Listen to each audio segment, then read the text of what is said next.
Good morning mga kapatid. Andito po ako sa California. Ang oras dito ay... Anong oras tayo ngayon?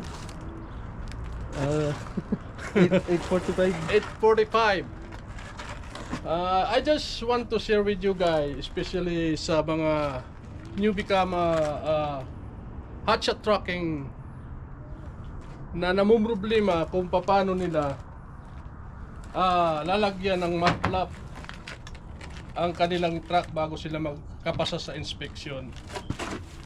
So the first thing I wanna do to check underneath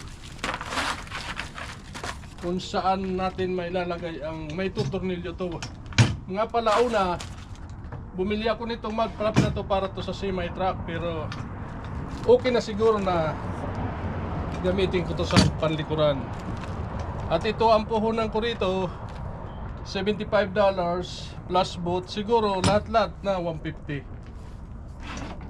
Kung ipapagawa mo to sa iba, gagastos kayo na malaki. Kaya napagdesisyonan kong gawin na lang ng sarili ko. Okay, umpisa na natin. Ito, binarinahan ko na po ito.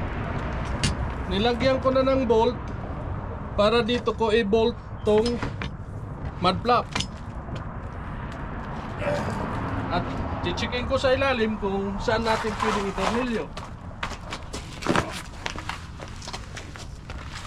May dalawang butas po dito. Siguro pwede na natin itong ilagay dito. Saan yan? Ito.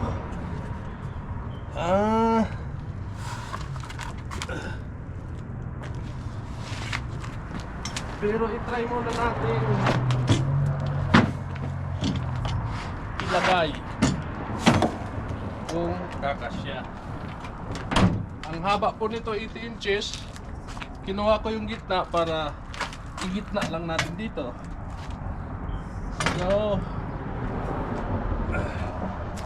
ganyan po ang itsura niya, pero kailangan nating ipasok kung papasok. Ay, palagay ko naman ipapasok.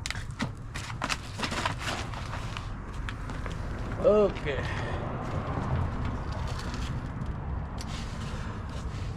Kung sakaling hindi man tayo umabot sa bolt na to, pwede natin barinahan dito at lagyan natin ng tornilyo. Sa gitna na siya.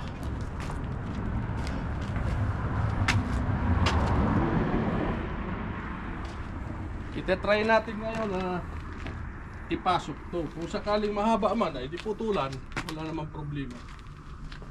Kukuha tayo ng martilyo.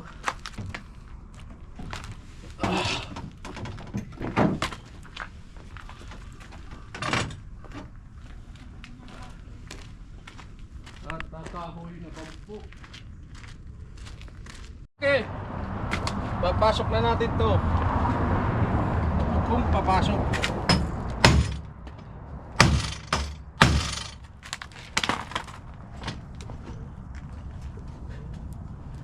Mukhang hindi.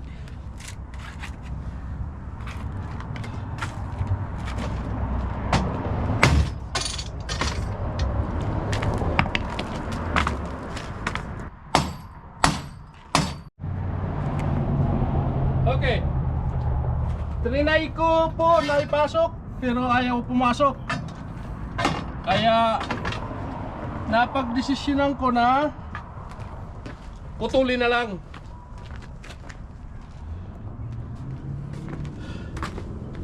Tama, nakita ko ditong bolt. Pakita mo, Noy. Itong bolt na to, puputulin ko siya ng mga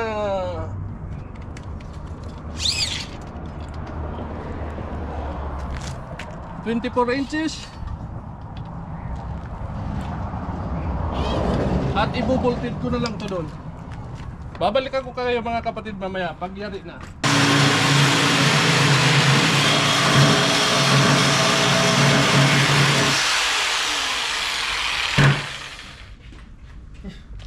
Okay, ito na po ang ginawa natin. Kinabit ko na, pinutol ko dahil hindi nga kumakasya doon. Kaya pinutol ko na lang siya ng ganyan.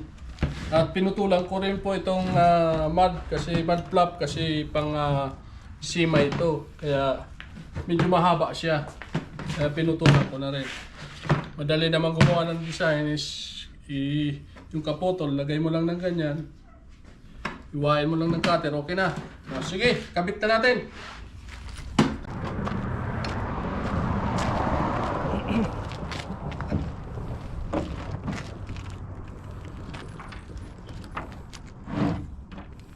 Ito yung bolt ng original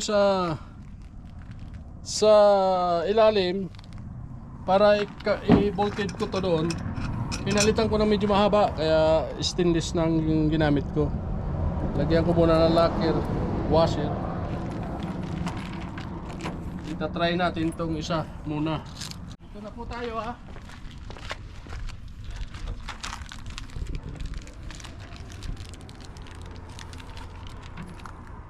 Ready natin para sandali lang. Okay. Try na natin ito. Parang dito yata ito sa kapit. Wala. Agoy! Agoy! So, tama-tama na oh. Oh. Teka. Tanggalin muna natin itong isa. May bolt pa rito eh. Ginamit ko ito pagbili ng bolt sa Home Depot kaya hindi ko muna tinanggal lahat.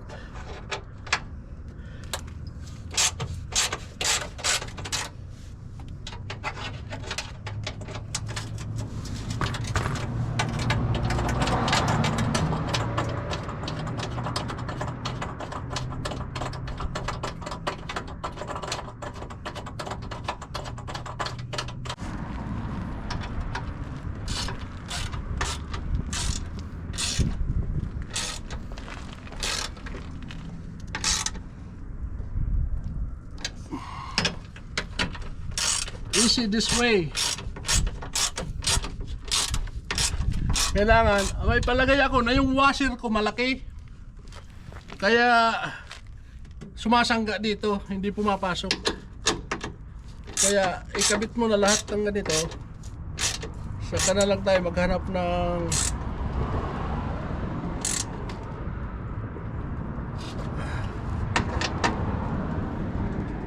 ayan. Yung isa naman kabit natin, pero tatanggalin mo natin, malamang na pumutol tayo ng washer o kaya kailangan may flat bar na iipit na lang yung mud flap.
Okay na.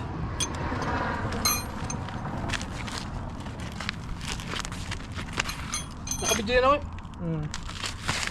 Ito mga kapatid, kailangan kong bawasan yung washer para lang siya pumasok doon. Kaya naman nilagyan ko malaking washer dahil alam mo naman to, madali lang mapunit. Para medyo tumagal-tagal ang buhay. Kaya okay na yan. Ito pinutulan ko, kita mo okay lang yan. Meron pa ako sa susunod na video natin. Yung original niya, in-order ko. Tuloy. Dito yung original na talagang pan GMC, parating na. sa bago magpasko yata dadating. Hanggang dito yon, pero talagang para dito yon. Para dugtungan dito. Para makapasa sa inspeksyon at makapag-umpisa na tayo ng business.